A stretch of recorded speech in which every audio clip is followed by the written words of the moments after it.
Hey everybody, this is Bat Merc. Thanks for watching. I'm having a little bit of a coffee, drinking some coffee, reading my comics. It's Wednesday morning. I don't know when this video is going to drop, but been waiting to get around to reading this book. It's PSYCHO SLUMBER. It's basically two different comic book IPs that I both really dig. It's the Kill Journal and also the Lost Pages, and you're getting a few characters from each IP and the one really awesome gumbo cooked up story. I love this this cover right here. This is cover B. This is cover B by Doug Mank or Mankey. I don't know that pronounce his name, but he's the creator of The Mask, the one from Dark Horse, badass character, the one that Jim Carrey kind of bastardized in a way, but it was still fun. His is a lot more metal, a lot more punk. But this is the cover I got by him. I just love the concept and layout and the composition, just like how the characters coming out of the wall and just the energy's kind of flowing around like that. It's really killer. The cover A was done by Rob Willis. We'll get into that. They have the black and white version of that on the inside of this. And really love this logo right here. This is the best logo I've seen in probably the last year or a couple years. Yeah.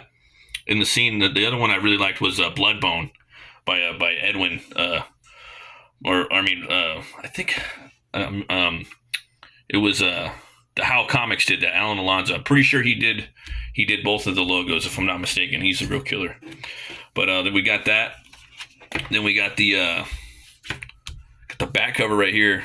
Really digging this. I like the way this guy draws, man. I love the details. It's kind of got that with the long legs, very Arthur Adams in some ways, with a little bit of Finch maybe and Fabok, a little bit of Silvestri in there. Yeah, I love this piece right here. So it kind of gives a synopsis about what happens. I'm going to show you guys a little bit, but I'm not going to spoil it too much. But we got the Rob Willis inks right here. I really love the inks, man. I love seeing the way he does his work. Me being a cartoonist myself, and this guy is he's one of the big dogs out there doing the work. And we open up right here. It's a cool little little piece to kind of set the tone of the book.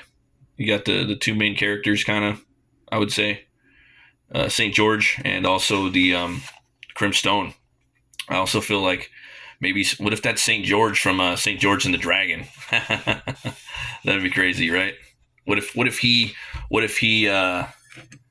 slayed the dragon at one point, and now he's reincarnated or whatnot. Always wanted to do a comic book of that. So we have that, and for those of you that don't know, the Kill Journal is this story, this book that came out, and it actually came in a leather-bound book. It was freaking awesome, and it was actually like a book in the story. So while you're reading the book, you're holding the book that the saint has, or the preacher has. I did a review on it too. If you guys want to go back and check it out, it's really awesome. And what they do is they hunt down these revenants. They're like these slasher movie villains, if you will. Like, say if they were gonna go hunt down like Freddy Krueger and Jason and Michael Myers, but they come up with their own unique slashers. So it was a really awesome book. It's got a lot of chapters in it, and then the Lost Pages is it's a book series by Zade Comics, and they have a host of different characters doing different adventures that is told through the Lost Pages by this hobo bum. So I love this piece right here. I believe that's the How Comics, Alan Alonso. This guy's just killing it. Yeah, we start up right here. One of the things I like about the story is it takes place in feels like it's really like rooted in a neighborhood. You know what I mean? I feel like they did a good job of keeping the scale kind of small, and the fact that where it kind of takes place and people know each other. But once they go into the dream world, you really see like this massive scope of what that world could be, this fantastical, nightmarish realm. But when they're not, it's kind of contained within the rails of a neighborhood. And I thought they did a good job doing that. For me, it felt like they were in Spring. I forgot the name of the town. Springwood or Springfield, where Freddy's from, or the town that Michael Myers is in. It kind of keeps it small, but it is the south side of Chicago. They don't really say where it is. You got the hobo right here. He's about to go into the church where the Saint George is using his headquarters now, and he's basically telling him, I got a story for you to read, and it's a good way to introduce the story. And it starts up with Crimstone and Jazz. So Crimstone is Jazz's imaginary friend, and she used to be kind of like the little fat girl. I ain't gonna mess around. She was a little fat girl, and she created a defense mechanism in the form of Crimstone, her imaginary friend to help her through the times. But she grew up, got strong, worked out, and now she's a crime fighter. And they're on the tail of this thief right here, and they're trying to figure out what he's thieving. And then she gets shot by him. Okay, he's moving. I'm loving the art in here. The artist is let's see here. Art is by I'm drawing a blank here. Okay, here we go. Yeah. The art is by Juan Gideon, and I believe he did the Jurassic League, which is a really cool comic book. I saw some of the pages of that. I really wanted to pick it up, but I slept on it. I need to get it. So she gets shot, and she's looking around, and then she's got the wound, but she's chilling because she's connected with her imaginary friend Crimstone. They're kind of one and the same, but sometimes they can split apart. If you guys haven't picked up the Crimstone books, man, you got to go. They're Lost Pages. You have to go and get them. So she's on the trail of this criminal, and then Crim pops up. Yeah, man, really loving this art. Very frenetic, very kinetic. Did you say your prayers and take your vitamins? Whoa, whoa, whoa! How's it going, bud? What the hell are you? Call us Crimstone. And he just bites the barrel of the gun right out of his hand. Wake up, damn it. Yeah. And they do a really good job. And here comes a new character, Finch. He was from the Lost Pages. What the? Stop. Who the frag? So this guy is definitely like a 90s character. And he wears it on his sleeve. That's what that's what I love about it. Fans of like Lobo and Pitt are gonna dig Crimstone if you guys haven't checked him out. But Crimstone is his own character, 100%. Like he stands on his own. But there's definitely he wears his influences on his sleeve.